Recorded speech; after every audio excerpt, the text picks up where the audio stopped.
y'all, Hrntfixr here. It is Friday, the 29th of November, day after Thanksgiving, Black Friday. And befitting, I've got some goodies to show you. Happy Thanksgiving. Hope you had a safe and happy holiday. And hopefully you're not out in this Black Friday mess.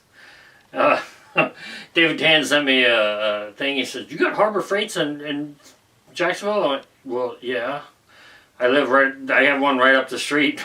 He goes, "Well," and he sent me a screenshot, email. He said, "Shit, I gotta look through my trash."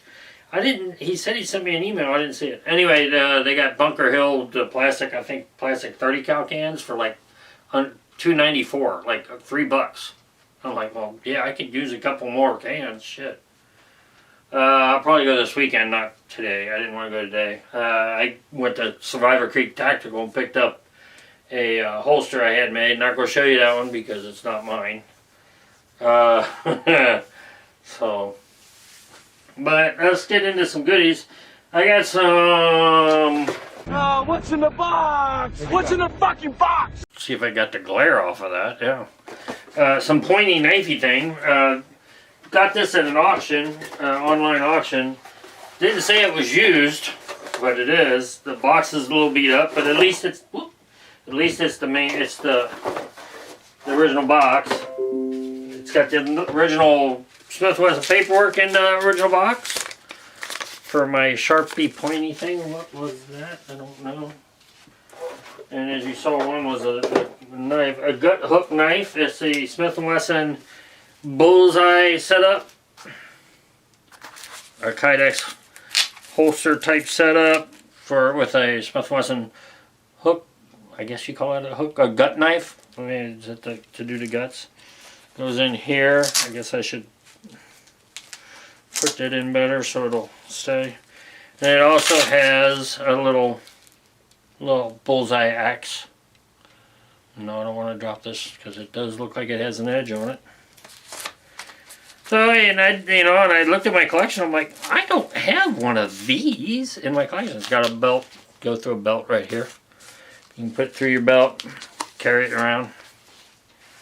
And again, it comes with the original hatchet. It's a hatchet knife combo. Comes with the original box. I thought that was cool. So we're going to keep this and maybe use it in the future. Who knows? Hopefully. So there's the Sharpie pointy thing. Won an auction on Proxy Bid. Holy shit. Another... I'm not going to do it. What's in the box? What's in the fucking box? There you go. It was number 270. It's a beat up box. And this I thought it was, just looking at the pictures, I thought this was, and I didn't look at the pictures till after I had won the bid, because I just threw a low ball on there and holy shit it took. I know, right? This says the box says it's supposed to be a 5906 TSW in here. That's not what's in here, so I kind of got bamboozled on that. So what, Jim, pray tell, is in the box? Well, it's a Smith & Wesson, yes. It is one I do not have in my collection. It's a Gen 2, I do believe. I gotta look. I should have looked before I started the video. It's a 5904. I'm going to double check for you, but I'm positive it is. 5904 Smith & Wesson's got the square trigger guard. Pull this off. From Bear Auctions. I don't know where they're from. I don't remember. From Bear Auction Company. It needs I'm going to deep clean this in my ultrasonic. But not in too bad a shape. A little bit of dirt here and there. Going to clean out I'll do some clean outs on it. It is just a great 59 series pistol. A little more compact than a 5906. This is the 5904. So as you can see, it's not in bad shape, but you know it's used, and I didn't pay an arm and a leg for it. So classic Smith & Wesson, again, a 5904. Comes with just came with the single 59 stack mag. This is a 15 plus 1. 15. which I have a handful of these somewhere in there. What do you think? I mean, not bad. Like I said, 5904. I love the squared off trigger guards. I just do. Ambidextrous, slide mounted, decocker safety. It is DASA. And it does have the fucking no mag safety in it. Oh well.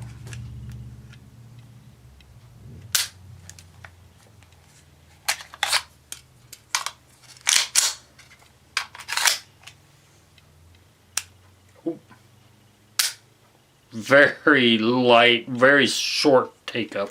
I just barely lifted my finger off and I heard the click. Oh yeah. So yeah, probably have a good police backup gun maybe back in one, maybe up a day ago or whatever. I'll do some more research on it after I get it cleaned up and make sure it, or take it to range, make sure it functions. So yeah, got that. And then Sunday, this past Sunday, I took the kids to the airport because they were going up to Rhode Island to hang out with Sarah's family for Thanksgiving. So we go out to, we go see, they go, hey, we're going to go take you out to dinner for taking us to the airport. I'm like, oh, I'm not going to turn down a fucking steak. So I text Roadhouse out by the airport, and he's like, well, we still got 3 hours to kill. And I'm like, well, shit. I didn't want you guys to be late, and in case we ran into traffic or long wait lines because there's it's up by the airport, so everybody and their mother's trying to get a meal in before they go to the airport. So we actually got there just perfect timing. We got right in, only waited like 5 minutes for a table.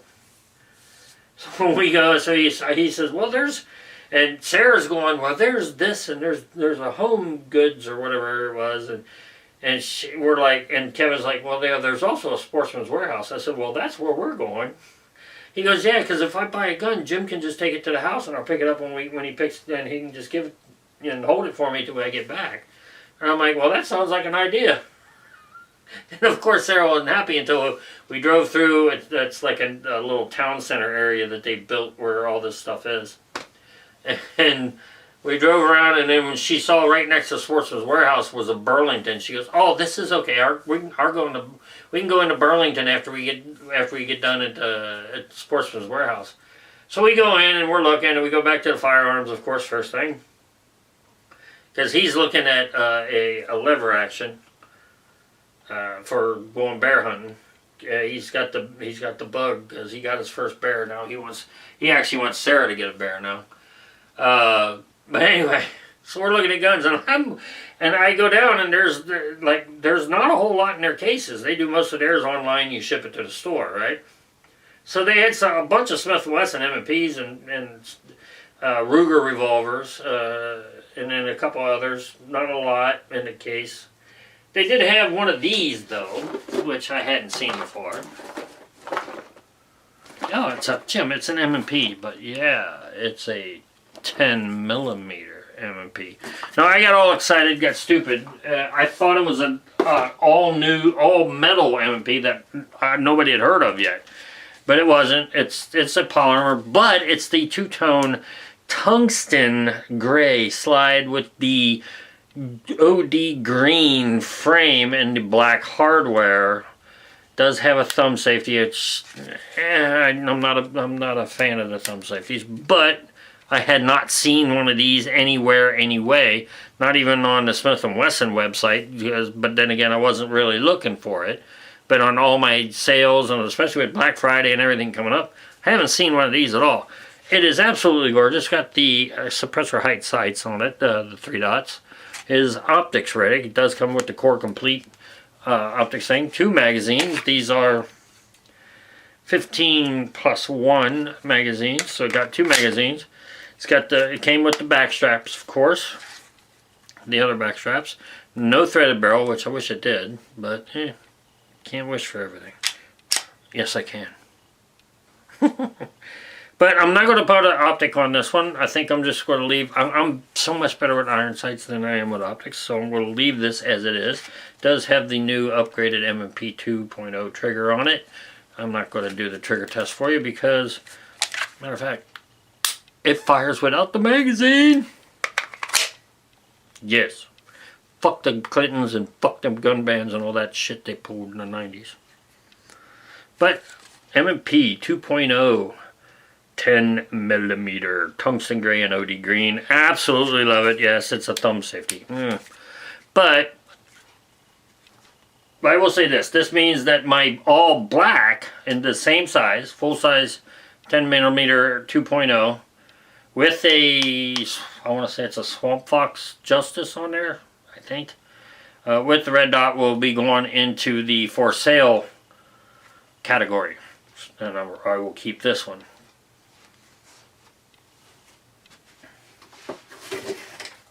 Yeah, I'm going to leave this out.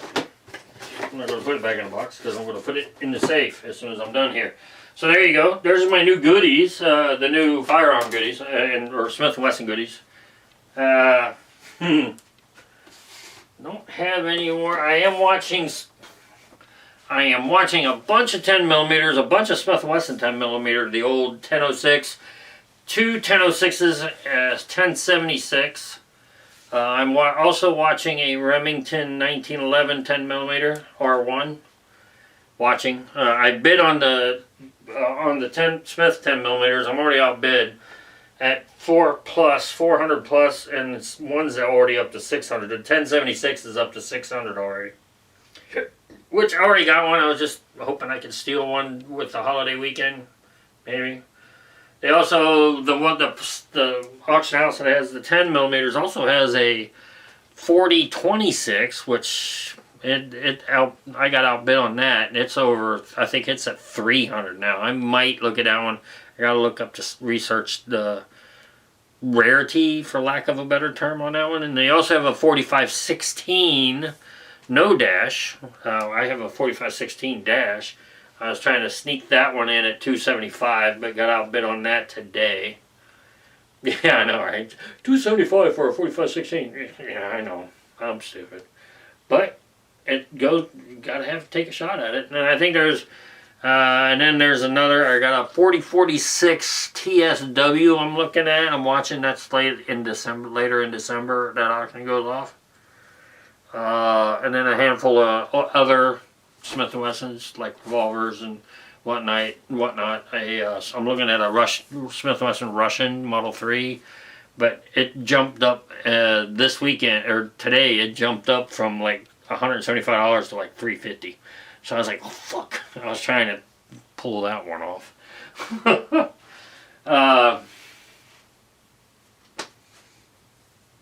No, I still working on the back fence, doing it a little bit at a time, with work and everything, and with Brian and his schedule, we're on two different schedules, so it's hard to get out there and get it all done together. Tomorrow, Saturday, is the 30th, is the game, the rivalry game. Go Buckeyes, beat that team up north, and I hope they, like they did on Indiana, I hope they run it up. I want them to run it up. I hope it's 70-0. I have got some people I want to rub this in on. Yes.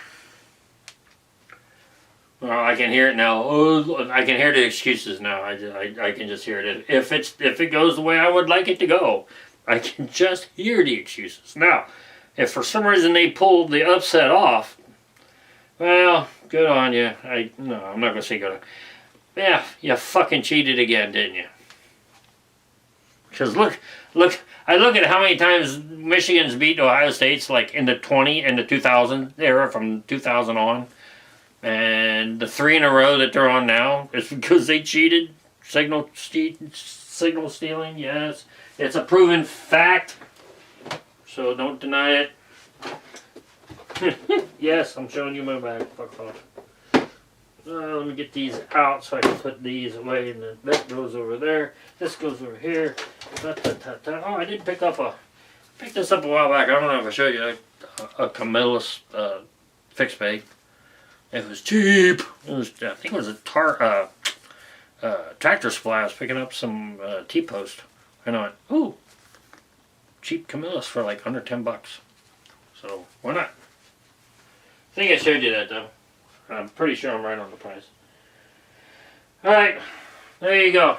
I'm doing good. I'm fine. I ate way too much already yesterday and today. I have been going overboard on sweets this past week. The whole holiday, you know how I get around the holidays. I'm either bah humbug or woohoo, and I'm right in. I'm kind of like in the middle. I'll find out next week if I got the lead position for my shop or for my shift of my shop. Had my interview last week for it, or it was either last week or Monday. No, Monday. I had my interview this past Monday. There's a couple other people going for it. We'll see. I did find. Now my manager she did the interview with me along with two other managers. One I don't really know very well. She's on the testing, troubleshooting, and engineering side of the house, and the other is it was a manager that was here at Cecil for a minute and then went out to San Antonio. You know, his wife's also a Boeing employee, so she gets moved around. He gets moved around whenever. So he's back on the PA program, or back in on the PA program. So, and he was in there. So I knew two of the people I've worked with, two of the people I did my interview with. So, and the interviews I'm horrible at interviews. I got nervous as fuck. I don't know why. I've been working on naval aircraft for over 41 years. Why am I nervous? I don't know. They ask you this, they ask the questions. Well, what would you do? What I really want to answer is, that's what I do. You know what I mean? No, you can't do that. Not every situation gets a knife hand. No. But I mean, I've been doing the job pretty much since I went to second shift. So I know the people on second shift would love to have me there. I know some other people that would like to come to the cabinet shop and work for me on second shift. So I don't know. I just want to make it. And I told him this in the interview. I said, look, my final thoughts type thing, because I just want to make this. I'm going to retire here, in five years. I said I want to make this the best cabinet shop, P8 cabinet shop in all of Boeing. I want this to be the place they come to test out stuff. If they're putting a new mod in, I want them to bring the Verval down here to us, to my shift, to me, because that's what I've been doing most of my career as a civilian. I do a lot of validation and verification because I have when it comes to this kind of to aircraft work, I have and I've been told this. This is what I've been told in awards and letters and by supervisors and managers, is my attention to detail when it comes to like a new modification is some of the best they've ever seen. That's the kind of detail they want. This is to get it fixed, get it done right the first time, not have to do it 2 or 3 times to figure out where all the issues might lie. Is the prints right? Is the paperwork right? Are the work orders right? Okay, are the crimps, or do we have the right tools? Do we have the right wire types? Do we, all from everything, top to bottom, everything. I love doing that stuff, so I'm pretty fucking good at it too. I'm making a good living. If I do pick up lead, I want to say it's a $2 an hour bump. That puts me into the holy shit, I've never made this kind of money before in aviation in my life. So looking forward to it. If I get it. I'm amazingly self-aware. If I don't get it, depending on who gets it, I might not. Because and where I was going was the shouldn't say her name. The one of the interviewers, she, like I said, she runs the testing, troubleshooting, blah blah blah, engineering manager type person, and my manager, she comes down, she goes, hey, if for some reason you don't get it, and I'm like, well, fucking say that to me, because now I don't think I'm going to get it. If you don't get it, think she would want to poach you from us. I'm like, what she, and I didn't know what she did exactly. So she told me, I'm like, well, that could be interesting. That could be something I haven't done a whole lot of in my career. I would love to learn it and excel at that too. Because I found speaking of time and what I've done and accomplished, when I was on active duty, I did the Navy's, the Navy worked with the United States Department of Labor, and I've probably told you this before, I am a certified journeyman aircraft electrician. Between the Navy and the Department of Labor, not just the Navy, but U.S. Department of Labor. And I went on to the Department of Labor because I was trying to find, I couldn't find my certificate anywhere, and I finally found it. But I had went on to the Department of Labor's website, and they have the apprenticeship programs, but they don't have they don't even have aircraft electrician on there anymore. So, and then I got to thinking about an old YouTube buddy of mine, making master class. So everything he works at, he tries to make master class of that, master whatever. And I'm like, shit.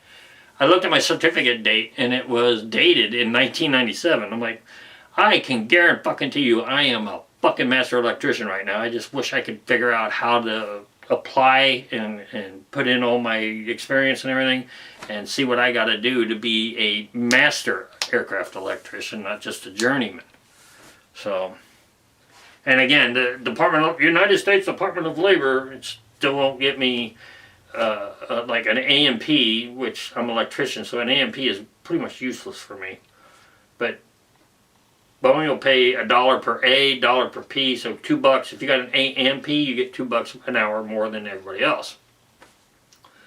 Or $2 on top of it. And then if you get shift diff, that's another $1, blah blah blah, right?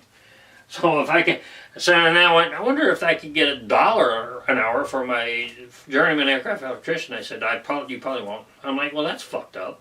I said, what if I made master? Would I get $2? Because there's really not an electrical AMP. There's no A, P, and E. If there was an E, I'd have gone for that years ago. But there's not. There's aircraft and power plant. That's A and P. I know there's electrical in it, but it's just, Anyway, I'm digressing, and I'm really making this longer. I don't need to make it any longer. Oh my God, it's been 21 minutes. Alright, so there you go. With this, I hope you enjoyed it. Well, I hope you enjoyed it. Thank you for the new goodies. Thank you for watching, if you are watching. I am going to I'm not going to ultrasonic it, but I am going to clean this thing off. Maybe even just get a new Smith & Wesson box. But, I mean, it's even got the old school fucking sticker on it from the 80s and 90s. But, yeah, I'll keep it. I'll just clean it up. I'll douche it down with some alcohol, clean it up, and then just, whatever. And of course the MP box will go in with all the other MP boxes. And there you go. With this, that is the... Oh, shit. Let's do that again. With that, this is the Hrntfixr. I don't know what the fuck just happened, but I don't really care. I'ma get the fuck up out of here. Fuck this shit, I'm out. Fucking later.